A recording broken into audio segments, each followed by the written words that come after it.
हमारे ऋषियों ने कहा है, पोथी पढ़ी पढ़ी जग मुआ, पंडित भया न कोई, ढाई आखर प्रेम के पढ़े सो पंडित होए। कि ये पुस्तकों के अंदर वो तत्व नहीं है। पुस्तकों के अंदर तो केवल मात्र इशारा कर दिया गया है कि वो तत्व है, उसकी खोज करो। लेकिन जो ये शब्दों का जाल बिछाते हैं, जो ये भावुक करके गेम खेला जाता है कि जब कृष्ण की लीलाओं का वर्णन होने लगता है, राधा और कृष्ण का बिछुड़ना होने लगता है, तो भागवत करने वाला ऐसा मुंह बना लेता है जैसे अभी ये रोएगा, और लोग उसको देख करके रोना शुरू हो जाते हैं। बड़ा अजीब खेल, इमोशंस के साथ कैसे जीव भाव के साथ जुड़ करके न ये पता कि वो क्यों रो रहे हैं, न उनको पता कि वो क्यों रो रहे हैं। ये रास्ता वहां नहीं जाता जहां आप जाना चाहते हैं। ये रास्ता घुमा फिरा करके भटका करके वहीं आ जाएगा, कहां? जहां से आप शुरू हुए थे। कि कोई भी नाम पकड़ा दिया, नहीं ये पता ओंकार सिद्ध कैसे होता है, नहीं ये पता ओंकार की स्थिति क्या है, नहीं ये पता ओंकार कहाँ है, कौन सा नाद है, सूक्ष्म तल कौन सा है, कहां तक ले जाता है, कैसे सूक्ष्म में प्रवेश होता है। नहीं, कोई पूछता है महाराज जी अनुभव नहीं हुआ, कि महाराज जी को अपने आप ही अनुभव नहीं, वो क्या कराएंगे? और ज्यादा समस्या हो जाए महाराज जी को। कोई एकाध भगत अगर कुछ साधना की हो, कहीं दूसरे गुरु की कृपा से या किसी देव शक्ति या पिछले जन्म के तप से कोई साधना थोड़ी शुरू हो गई हो, कुछ सवाल कर दे कि मुझे ये दिखाई देता है। अब महाराज जी को उसके अगले कदम का नहीं पता, ही आगे क्या दिखाई देगा, न पिछले कदम का पता क्या दिखाई देगा। उन्होंने बस पढ़ लिया कि ये 7 चक्कर होते हैं, कोई नीले रंग का दिखाई देता, कोई नारंगी दिखाई देता, कोई पीला दिखाई देता, बाहर ऐसा रंग अंदर ऐसा रंग है।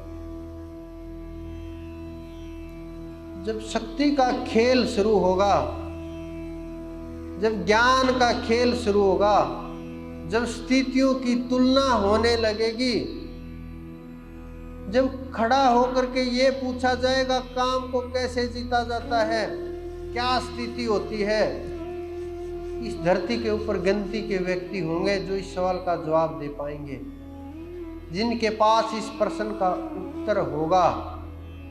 ये उत्तर जरूर दे देंगे।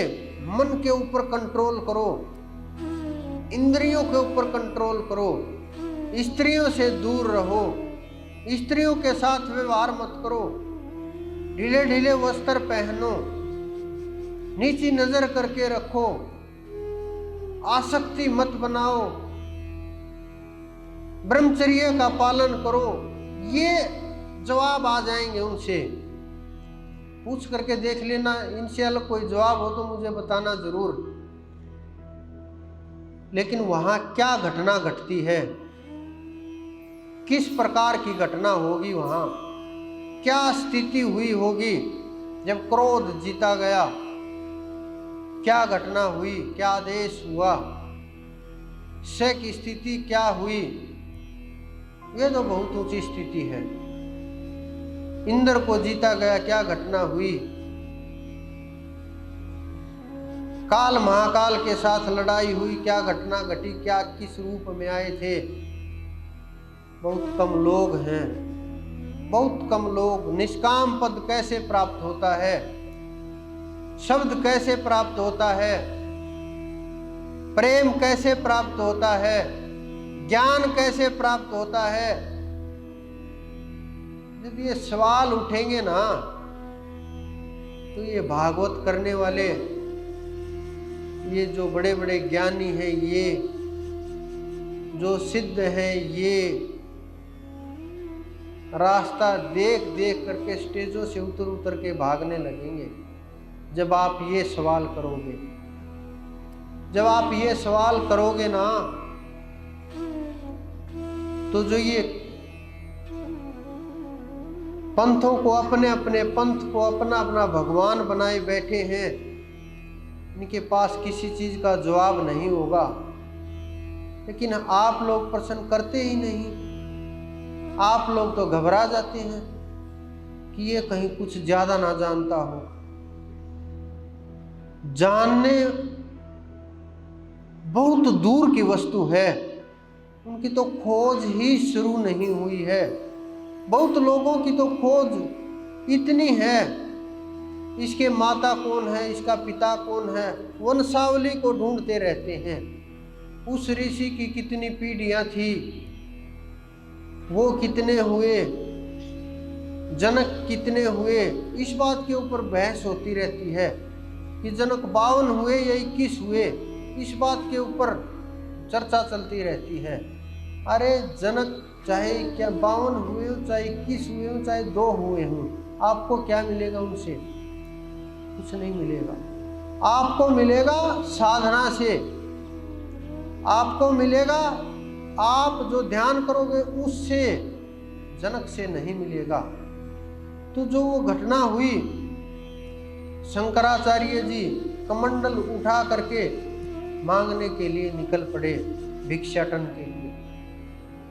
द्वार पर खड़े हुए, पता चला गरीब महिला थी, घर में कुछ नहीं था। आंवला सूखा, आंवला जब सूख जाता है बहुत दिनों तक खराब नहीं होता।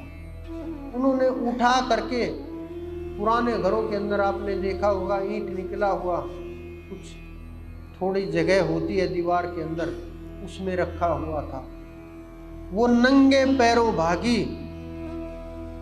एकदम से दीवार में हाथ डाला, वो उठा लाई और शंकराचार्य की उसमें डाल दिया। बस वही था संपत्ति कहने को, भूख मिटाने को, बचत कैसे भी वही हाथ, घर में केवल वही था, दे दिया। शंकराचार्य के पास दिव्य दृष्टि थी। शंकराचार्य जिसका को दबा दिया गया,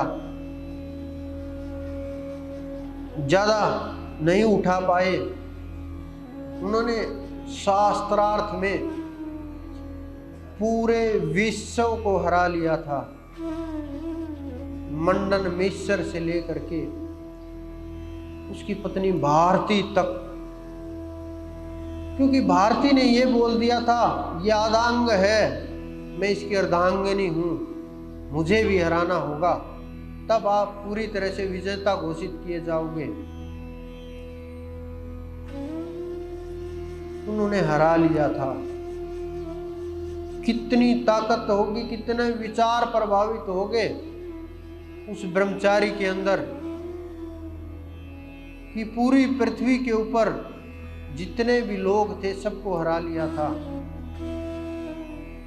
वो भिक्षाटन करके भोजन करते थे, क्योंकि उन्हें वस्तु की, इन चीजों की आवश्यकता ही नहीं थी, जरूरत ही नहीं थी कि अपना कुछ इकट्ठा करे, कुछ काम आए। नहीं, जो मिल गया खा लिया, नहीं तो उठ करके चल पड़े। उन्होंने प्रार्थना की परमात्मा से कि हे परमपिता, हे परमेश्वर, इस महिला के ऊपर कृपा करो, जिन्होंने अपना मेरे ऊपर सर्वस्व अर्पण कर दिया, अपने पास कुछ भी शेष बचा करके नहीं रखा। कुछ घंटे, कुछ पल नहीं, घंटे, करीब 8 सवा 8 घंटे के आसपास